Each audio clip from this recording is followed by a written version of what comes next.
Dia 17 de maio de 96, que foi quando efetivamente o Amapá passou a ter acesso à internet. Elas falam, escrevem, no caso, coisas que elas não diriam se tivessem frente a frente. E eu queria deixar claro, que nunca foi a minha intenção denegrir a imagem de alguém. A rede social virou um palanque de idiotas. Sempre que eu chego na sala de aula, eu faço uma selfie com os meus alunos. E aí a galera, professor, me marca lá, me marca e tal. E aí, às vezes eu entro numa outra turma e não faço. Aí quando eu vou dar aula nessa turma que eu não fiz a selfie, eles reclamam. Pô, professor, o senhor postou foto com a outra turma, não postou com a nossa. Pô, aí bora lá, faz uma selfie aí, galera. Então isso aí já virou até, de certa forma, uma marca minha, né?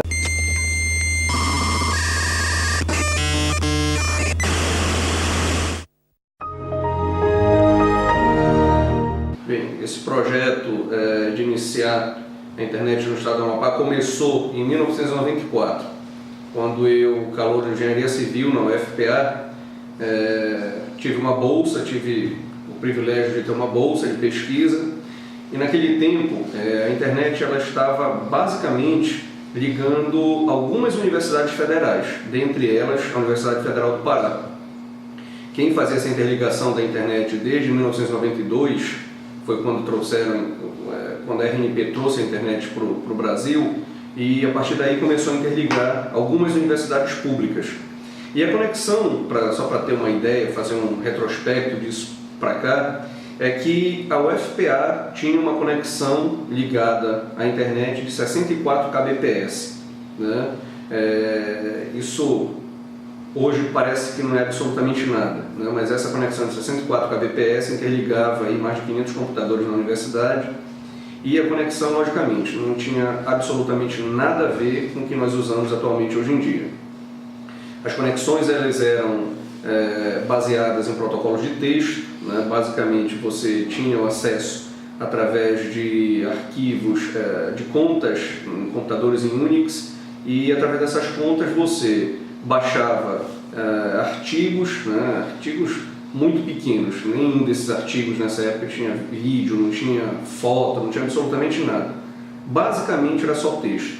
Então você baixava um arquivo lá de 2 kbps, 2 kilobytes, você levava aí 24 horas baixando um arquivo. Cara, eu acho que eu sou dependente hoje de mídia social. Acho que a primeira coisa que eu faço ao acordar é pegar o celular, olhar as mensagens de todas as redes sociais que eu tenho, Instagram, Face, WhatsApp. Acho que faz parte da minha vida já. Bom, eu uso as redes sociais para falar com a família, principalmente, que mora muita gente no país inteiro, em vários lugares. Então a gente meio que se comunica muito por isso. E agora, com a atualização do Messenger, tem chamada em vídeo, fica bem melhor. E assim, foi uma coisa que alavancou até a minha carreira de DJ, essa questão das redes sociais. Então eu uso muito para registrar momentos e também para passar tempo. Tanto que eu tenho uso por dia, eu chego a atualizar 20 vezes o meu Facebook. Mas tentando me policiar para usar menos e aproveitar mais o tempo agora.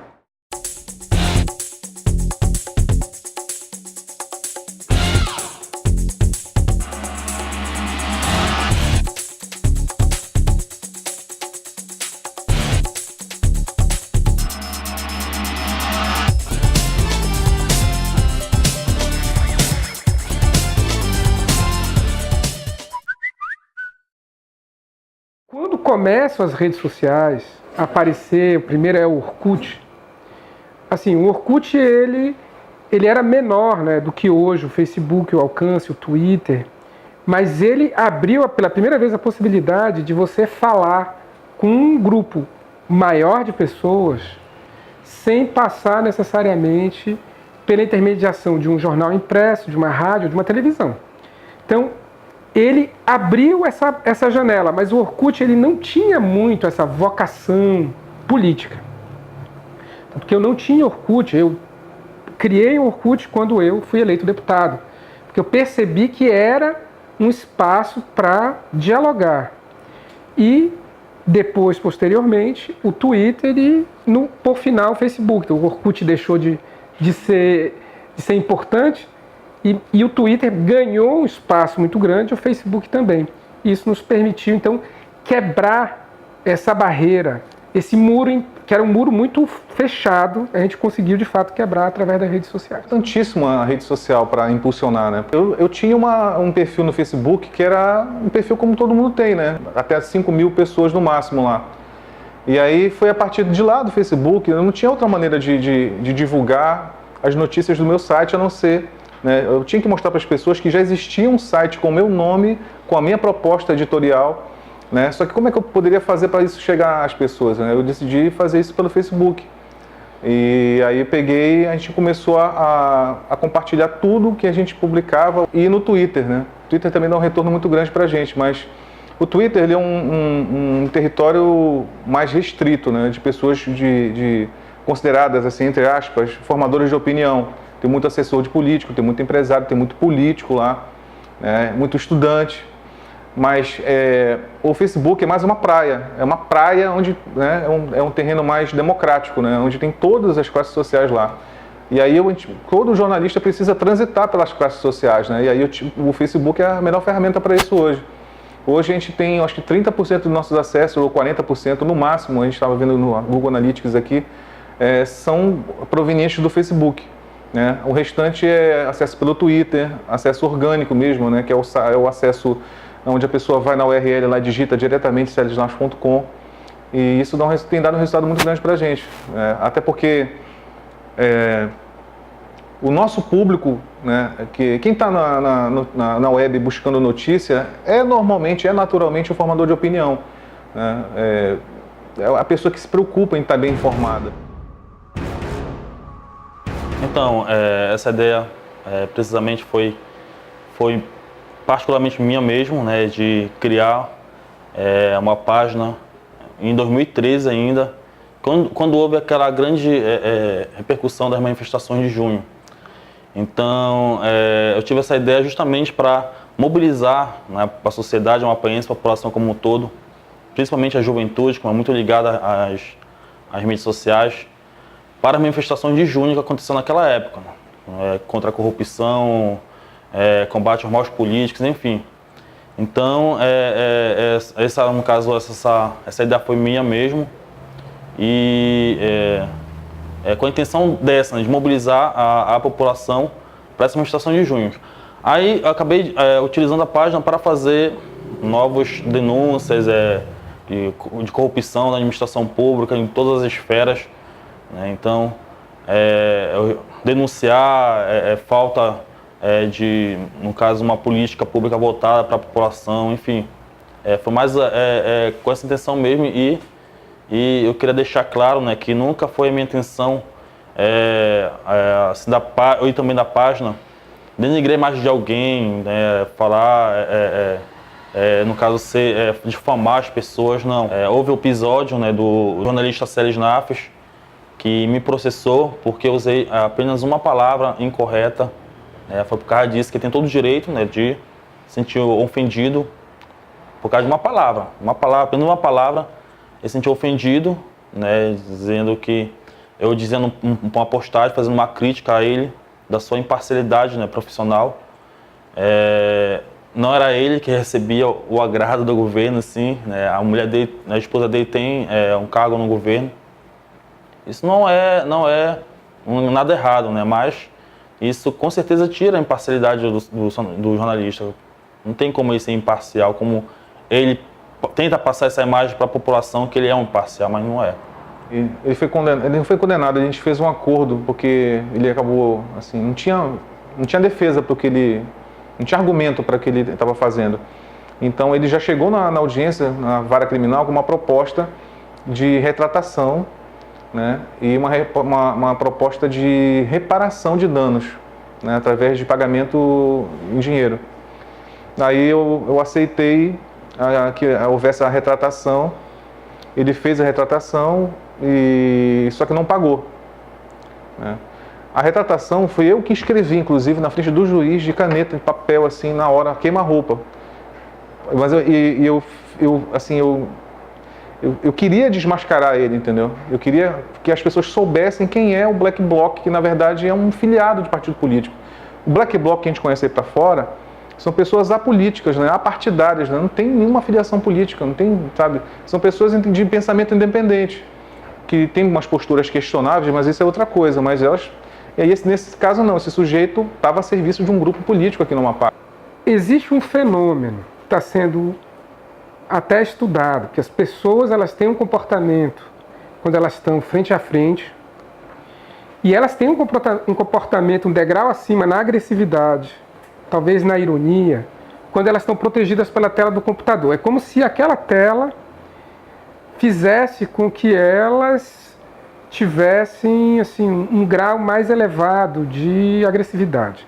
Elas falam, escrevem, né, no caso, coisas que elas não diriam se tivessem frente a frente. Isso é uma coisa que está sendo estudada, porque existe um nível de agressividade. Agora, até você ser agressivo, isso aí é normal. Eu acho que você não deve ser diferente na rede social do que você é no dia a dia com as pessoas, porque, afinal de contas, a rede social, ela une indivíduos, pessoas, seres humanos. Então, o mesmo respeito, as mesmas regras de educação meio básicas que você deve ter na vida, em sociedade, em comunidade, você também tem que ter na rede social. Esses limites entre a realidade e a virtualidade, eles foram ficando mais difíceis de se estabelecer. E hoje, praticamente, nós não temos uma divisão entre o mundo real e virtual, né? Hoje em dia, todo mundo tem o seu smartphone, com internet 24 horas, né? Se a gente for relembrar aí alguns tempos atrás que a gente precisava se conectar à internet, né? A gente esperava o fim de semana chegar, se conectar na internet para conversar com os amigos. E hoje em dia a gente não tem isso. A gente dorme, o celular está recebendo mensagem de WhatsApp, a gente acorda, o celular está conectado na internet recebendo as mensagens. E acabou que estar presente nessas mídias sociais é estar atento ao que está acontecendo no mundo. Então, assim, quem não faz parte das mídias sociais hoje perde uma grande quantidade de informações que estão circulando pelo mundo. Tem as pessoas que utilizam as mídias sociais como uma extensão, né, do seu cotidiano, transferem para as mídias sociais um resumo de suas vidas, assuntos interessantes que eles desejam compartilhar com seus amigos virtuais.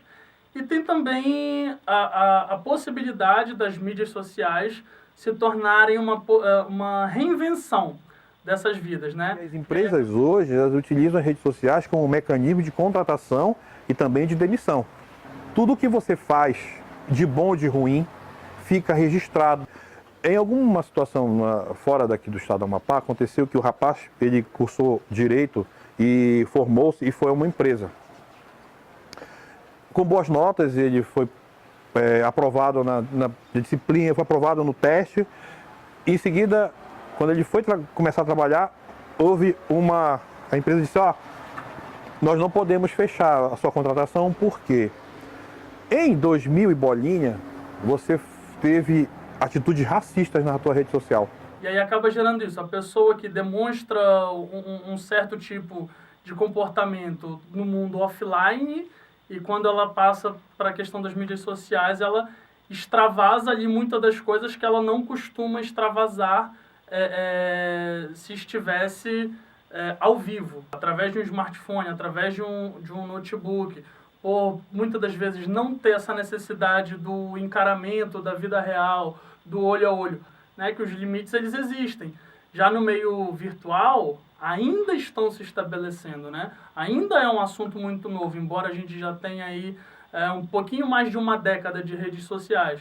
Mas até outras áreas, né, ajudam a entender isso. A própria área do direito, né, que hoje já assegura o direito dos usuários, já permite que você possa responsabilizar as pessoas por esses tipos de comportamento nas mídias sociais. Hoje é importante até frisar que você que é pai, seja amigo do seu filho nas redes sociais, verifique quem são as pessoas que ele adiciona. Se não conhece, exclui. Façam isso, isso é importante, porque a pessoa, o filho, não é você invadir a privacidade dele, é você ter cuidado, porque quando você abre a sua casa para as redes sociais ou para a internet, a tua casa está sendo aberta para o mundo inteiro.